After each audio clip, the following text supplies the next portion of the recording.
Namaste. So, we are starting a new series on Sanatan Dharma and modern issues. Before we have already done a couple of talks which will get posted now subsequently. This becomes the first talk, like an introduction. The reason for this series is very simply that since the time human beings started living in groups, some kind of a society began to emerge.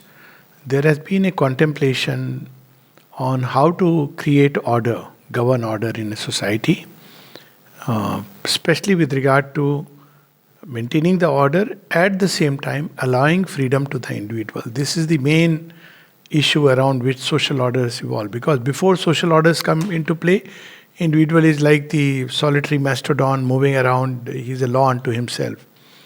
But as society begins to form, there has to be an order. Everybody cannot live according to the way they want to live. And yet individual freedom is also important. That is how we look at it today.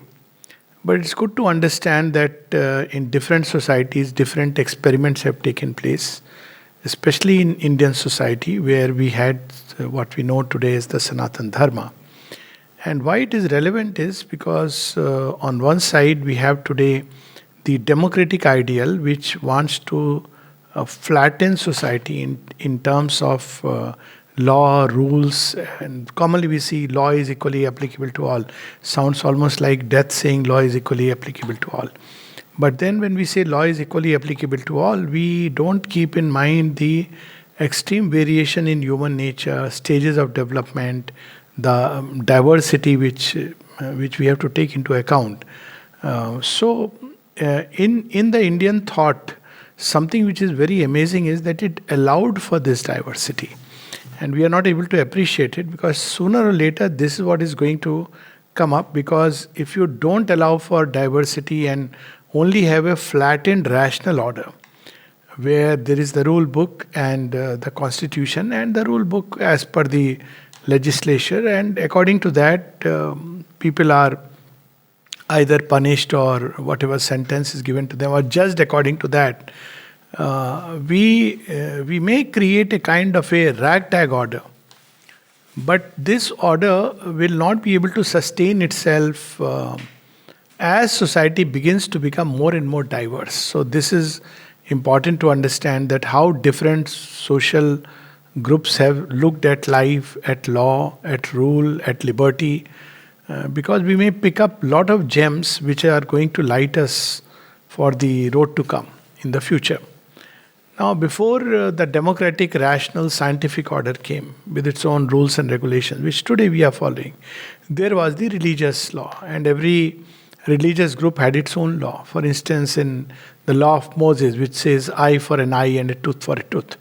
Now, it's very interesting that this law is so much ingrained into the ethos that even though you have certain rules or framework of rules, for a person who has been brought up with that law, it tends to yet mold his thinking and his reactions. Similarly, in Islam, there was a set of rules, hadith.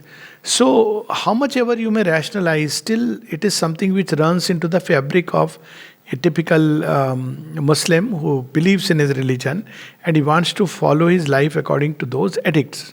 Now, we are not discussing whether they are right or wrong. Similarly, in Christianity, you have a set of rules and regulations. At the same time, the whole purpose of democratic, rational society is that religious law is very imperfect. So we are going to give a more scientific, more rational, and thereby we are going to create a perfect society. Sri Aurobindo speaks about it in Savitri, book 2, where he speaks about the little mind. And he says that this is how society will try to create a law, standardize things to a standardized perfection, but this too is going to break down. And we are beginning to see the breakdown, the democratic way of life. It is something very good, without a doubt. It's given its own beautiful fruits, and it has definitely helped to remove certain discrepancies, certain kinds of inadequacies of the religious law. Also, at the same time, this rational scientific order has given birth to another kind of problem. Its extreme tendencies in human nature have used it for certain kind of strong ideological leanings, which in turn begins to reflect upon the law. As we know today, that however much you may have a judge sitting there, he won't be having an impartial reason. He will be biased. He'll be biased according to this ideology or that ideology. So religion has been replaced by ideology.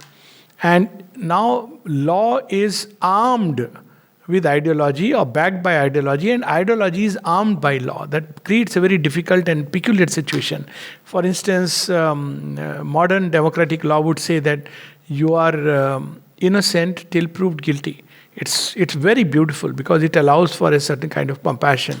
It also says that, well, in some countries, that 10 persons who have done a wrong may go unpunished, but one who has not done something should not be punished. So these are the principles on which rules have been built. Also, it takes into consideration the constitution and all that the reason can create.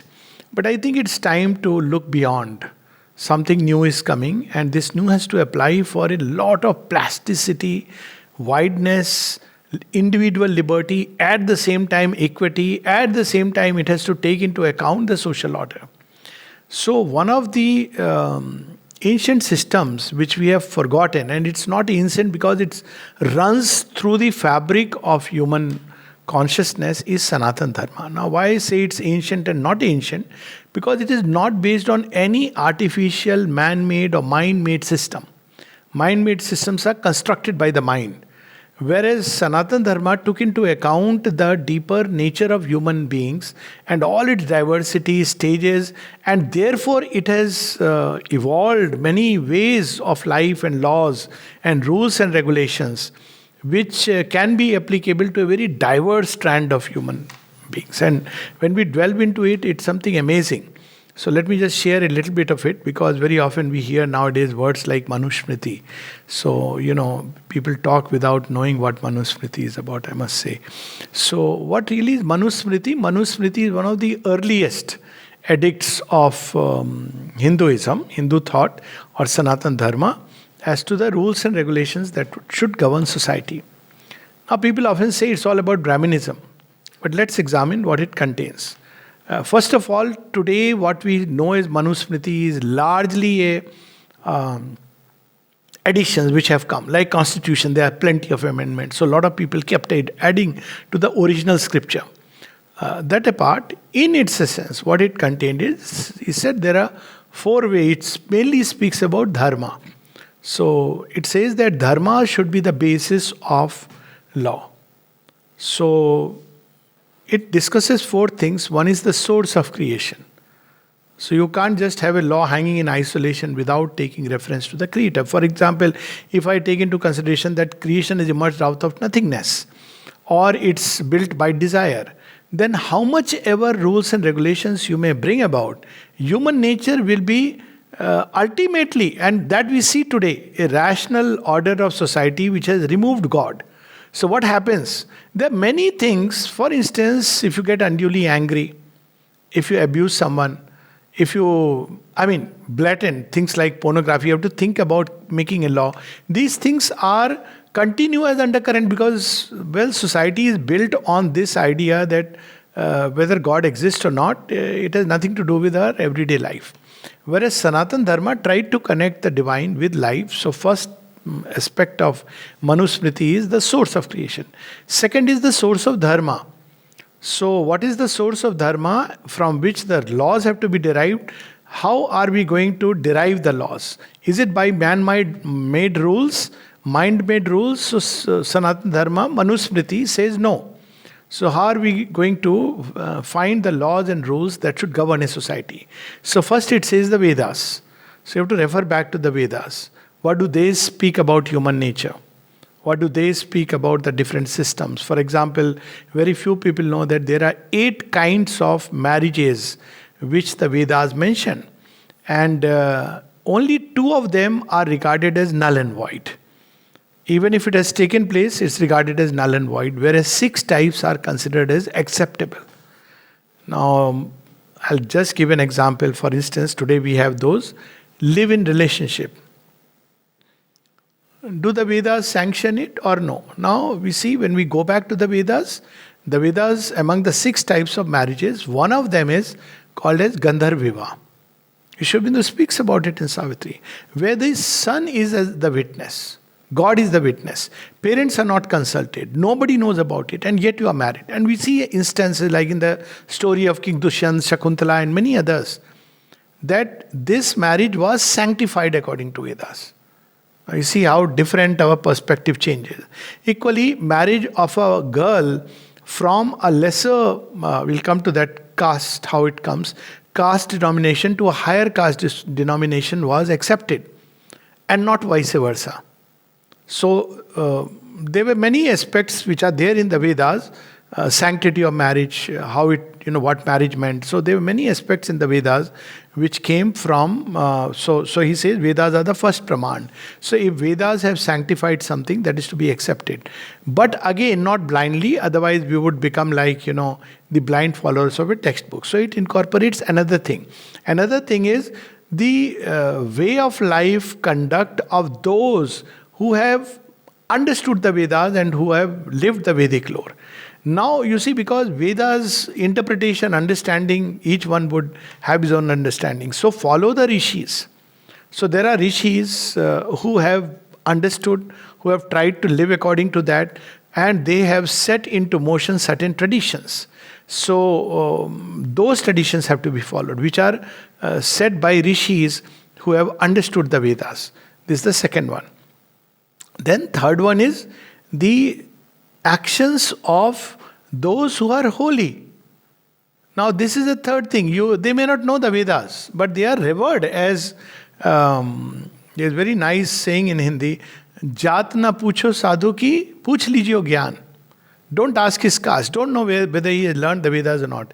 But see the depth of his knowledge. So holy man was not somebody with a vermilion mark and wearing a, lungi or a dhoti, but a holy man was somebody who was filled with a kind of inner knowledge which he was seeking. He was goodness, he was compassion. So this was the third thing which was incorporated in the law. And the fourth thing, which is very, very surprising, and very few people talk about it, is called Atma Tusti. What appeals to your inmost deeper self. If you see the translations, is absolutely poor. It says, whatever is pleasing to yourself. But Atma is not about that. So it also makes a provision that these 3 things are there. But what really appeals to your own innate psychic sense? All these things are already incorporated, allowing for a great degree of diversity. Then as we know, it stratifies society into 4 social strata. Very often people use this argument that this is all about Brahminism because maximum verses are about the Brahmins, how they should conduct themselves. Then next is the Kshatriyas. Between them they cover 9/10. It's true. For the Vaishya, there are basically 8 verses which refer to the rules for the Vaishya. And for the Shudras too. Now, actually speaking, it is not Brahminism. It is the other way around because the rules for a Brahmin were far too many. For example, a Brahmin could not marry again. It was unlike a Brahmin. He could not charge money for whatever he was giving to society. It was the society's obligation to support him. Because if he starts charging money, then he loses his Brahmanatva, he becomes a Vaishya. Also because knowledge cannot be put into a category of, it cannot be labeled that for this much dollar, that much of amount of rupees I am going to give a teaching. See how noble a wonderful thing it was.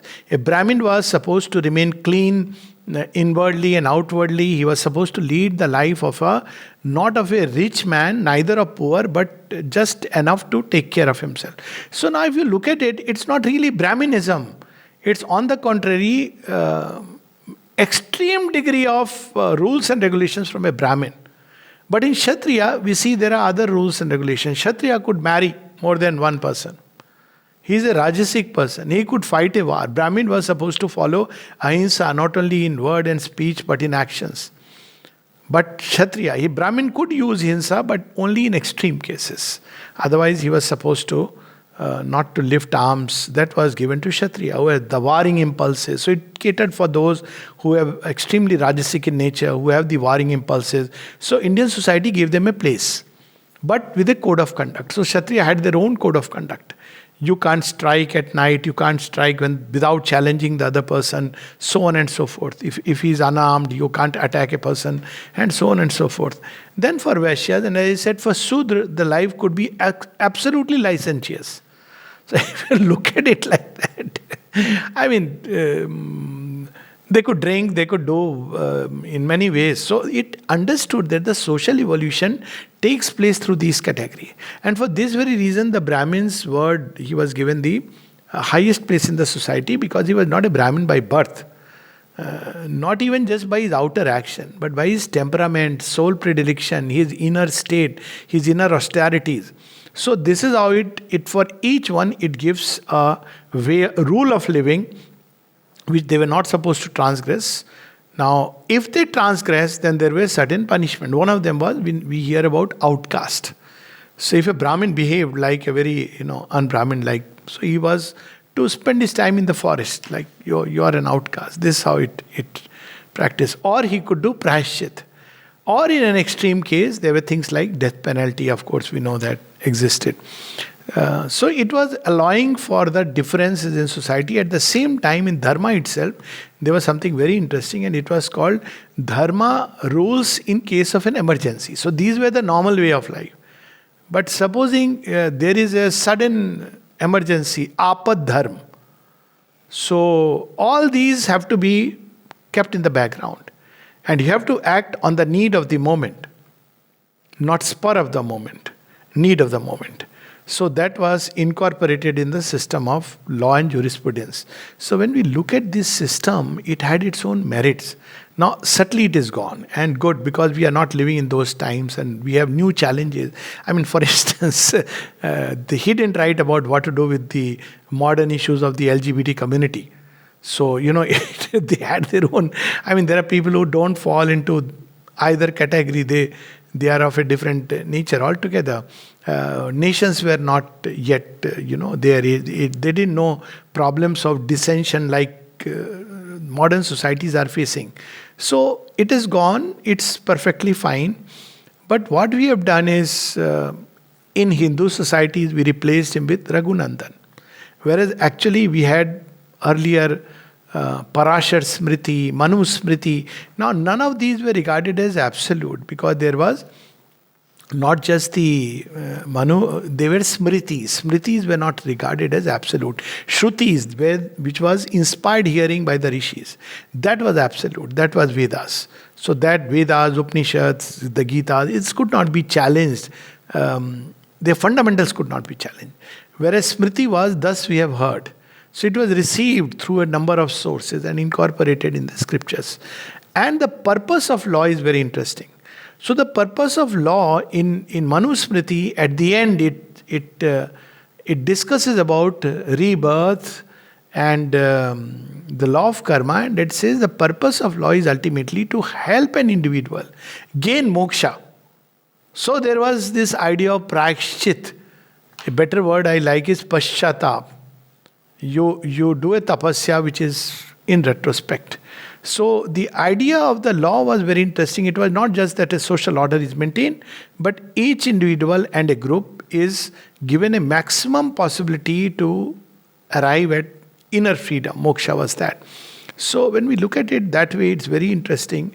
And Sri Aurobindo, in one of his writings in 1910, he speaks about it. He says that the time has come. We have Manu Smriti, has gone. We have tried to replace it with Raghunanda, it has gone. The democratic ideals and the rational way of life, its inadequacies are becoming evident. And while it may apply in the European context, though they are also beginning to become aware, it certainly doesn't apply to the Indian ethos and Indian sensibilities. So he says that something new has to evolve. Maybe we have it, and we have. Otherwise, I'll take it out from and read something which Sri Aurobindo has said. So here Sri Aurobindo says that there is a kind of rule of law which has evolved like a machinery. Whereas if a new age has to come, this machinery has to be replaced with something more plastic. The word we use is liberal, but what really it means. So, Shobindu says, in India, we were, if possible, attached, even more attached to machinery, all the more because we had ceased to understand the science of social mechanics and which they embodied. So, this happened when we forgot the deeper essence and why things were being done. So, we got attached to machinery, outer ritual, customs, and tradition without understanding the science behind it. So, he's comparing it with the European system. We attached a superstitious importance to maintaining our society exactly in the mold of the Shastras, while in reality that mold had been altered out of recognition centuries ago. So ancient Manusmriti was still based on, and that somewhere, if I'm not mistaken, it's BC, 3rd or 4th century BC. We quoted Parashar and Manu while we followed Raghunandan and custom. So Raghunandan, of course, we know is in Bengal. He is the one, I think his surname was Bhattacharya. He took from Manusmriti, gave it a completely modern rendering and understanding in the Indian context.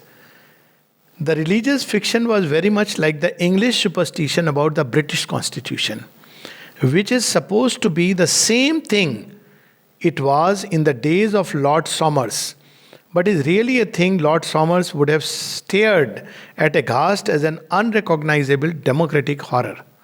So same thing, if Manu had to see what we have made of his Smritis, he would be horrified.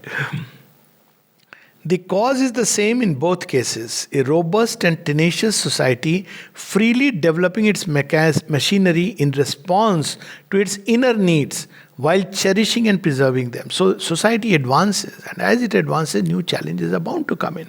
So how to incorporate that with, this is a big problem which is going on. How to now what people are doing mentally, they become aware of a challenge, they incorporate a clause. And for every clause that you incorporate, the lawyer finds a way to, overpass it. Why? Because the basis is missing. So what really is the fundamental basis of the law? In India, it was dharma. And in modern societies, to maintain order. But actually, it creates more disorder, ends up creating more disorder, as we can see. Englishmen and Hindus have been alike in their tenacious conservatism and their refusal to accept revolution, alike in their respect for law and the thing established, alike in their readiness to change rapidly and steadily if the innovator would only disguise from them the fact that they were changing. Now here Shobinda is not comparing with other harder systems. So we must not draw conclusions.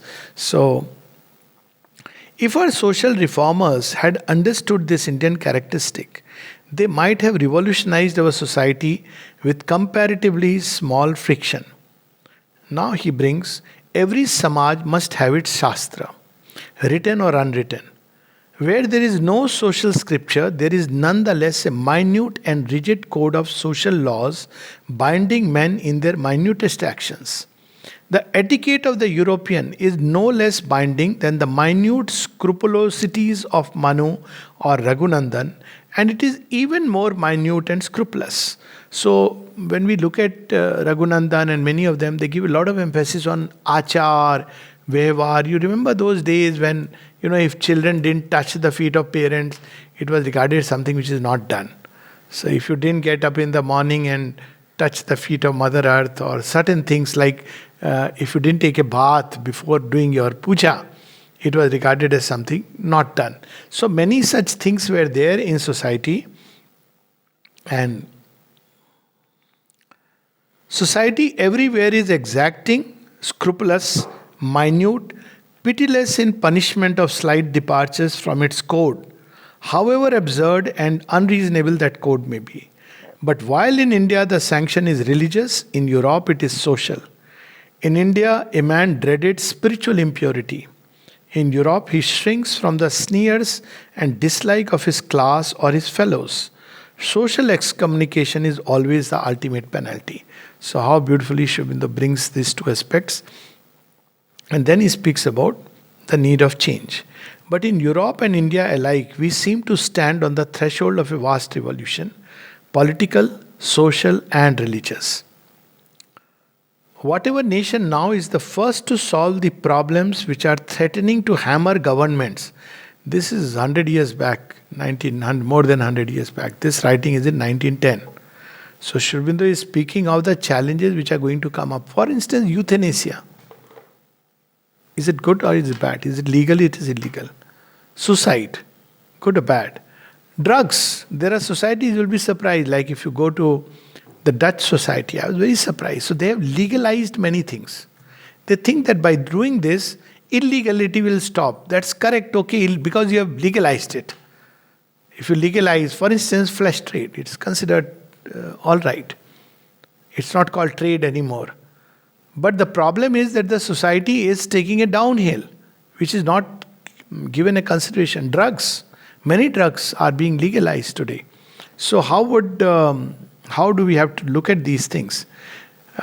He speaks about a vast revolution. Whatever nation now is the first to solve the problem which are threatening to hammer governments, creeds, societies into pieces all the world over will lead the world in the age that is coming. And this was I had not read it when the series started. I read it long back, but maybe somewhere it was working in the background. Mother spoke of the psychic law which must govern in India, and the time has come to govern it. So what really is this psychic law? How we can look at modern problems in the light of this deeper truth which is already there with us, and see how it can be adapted to new circumstances, to new changes, to the evolving human consciousness. He is telling us that you can't just simply pick up from there and paste it here. Equally, you cannot pick up a European system and paste it here. So there is something new which has to evolve in the way of governing life, in the way of legislature, in the way of the rules and regulations which conduct our affairs. Will lead the world that is coming. It is our ambition that India should be that nation. And for valid reasons, because India is the one nation which has allowed for extreme diversity. The fact that we have flourished as a diverse nation is itself is a proof. Nowadays, people speak about diversity. But are people really able to handle it? I mean, look at America, which has been such a champion of so-called diversity, cannot handle the problem of blacks and whites. We know it, even today it's happening. In Europe. But India long back handled this diversity. So there are very beautiful things which we can pick up, at least the core, the essence, and then we can develop upon it. But in order that she should be what we wish, it is necessary that she should be capable of unsparing revolution. She must have the courage of her past knowledge and the immensity of soul that will measure itself with her future. So this is where I felt we should have some reflections and deliberations on this issue, that based on the past knowledge and the expanding soul of man, we are not just the rishis of yore. we are rishis of the future, of modern India, where there are very different kinds of things which have come up. And yet that spirit is there within us. It runs in our veins. That knowledge, the Vedas, they are embedded within the collective psyche of the race. And we should see what it can yet give for the future. And as Sri Aurobindo has said, that it has a lot to give for the future. In fact, Sanatan Dharma will be the base for the future. So he says she must have the courage of her past knowledge. That was so courageous to, nowadays the problem is that many things secretly we cherish, but we are afraid of expressing because of what will be the public opinion. So there are many people who practice still in the obscurest way the caste system, not in its true method. But they will never speak about it, because to speak of caste is to be labeled as somebody who is backward. Whereas there is a aspect of caste which is inbuilt within the human fabric. At the same time, the caste system in its outward expression had to be broken. It is broken and it is very good. But we are throwing the baby with the bathwater. This is what is happening. So when we look back at, for instance, a professional, I'll just take this small little example, Adhikar Bhed. So today we don't have that. So anybody can enroll in a university if he has the money and he can learn. So if the North Korean president wants to learn the latest nuclear technology, he has the right to learn. Then you can't stop him because he has the right to learn. Now, whereas when we look back into the ancient system, there was something known as Adhikar Bhed. And that is what is epitomized in the story of Eklavya, which in modern context we don't understand. Or even the story of Karna, that, when Parshuram says, no, you are not the Adhikari for this kind of Vidya. Why he was so touchy about teaching only to Brahmins, though he has taught to Bhishma and Dronacharya, because he wanted this knowledge to be in the control of those who were really had self-mastery, because it would be devastating. But in Eklavya's story, as the story goes, that he shoots a lot of arrows at a barking dog and makes him quiet. He shuts him up. And when Dronacharya sees, he asks his thumb. And his reason, which we don't discuss, is that somebody who can fire a salvo of arrows at a dog who is barking is too dangerous to be given this kind of knowledge, which you have to use under the greatest restraint. Which is what we see again, Ashwatthama, who did not have the adhikar. Yet Dronacharya gave him the knowledge out of Putra Moh. And we see that toward the end he does fire Brahmastra, which has to be checked. So this sense of Adhikar Bhed was there, which was something so important. So he says that she must have the courage of her past knowledge and immensity of soul that will measure itself with the future. This is impossible to England. It is not impossible to India. She has in her something demonic. Demonic is psychic, which is something not demonic, but D-A-E, the inner demon of Socrates. Something intuitive, something which can divine a deeper truth, something which is more psychic and inward oriented. She has in her something demonic, volcanic, elemental. We still can understand, get in touch with the primal roots of creation, elemental, the five tattvas. And at the same time, an Indian is capable of a revolution. We see so many stories of people who created revolutionary changes. And one such story which comes to my mind is the story of Rishi Mandavya. It deals with law. So as the story goes, but the law of karma, that apparently he is sitting in meditation when a group of a bandit is running with, escaping with some gold which he has stolen from a king's palace. And the police are chasing him. Police means those fellows who was supposed to safeguard. And he sees Mandavya meditating and throws the jewelry there and runs away. The people who are chasing him see the gold lying by the side of this sage and they bring him to justice. Now you see, eyewitness accounts. He is closing his eyes. He may have just closed his eyes to escape the law, and he is posing like a seer. So they just did something mechanically, took him. And the king, the moment he heard this, he passed a judgment. And the judgment was that they should be sentenced to 1 night imprisonment on which they were supposed to be on a bed of nails or arrows, sharp pointed arrows, which is as good as death, unless somehow you figured out a way of bearing all that torture and pain. So Mandav is subjected there, and when he comes morning time, when they go to take out the dead body or the injured body, they see that this fellow is alive and meditating. Now there is a commotion, they go and inform the king, and the king comes, and when he sees the sage, he falls at his feet. He says, I am so sorry that I did this to you. He says, who are you? He says, I am the king. He said, you can't punish me. He said, then? What do you mean? Where are you going? He says, I am going to ask the Creator that what kind of a law is this and why I had to go through this. Now this takes law to a different dimension, law of karma.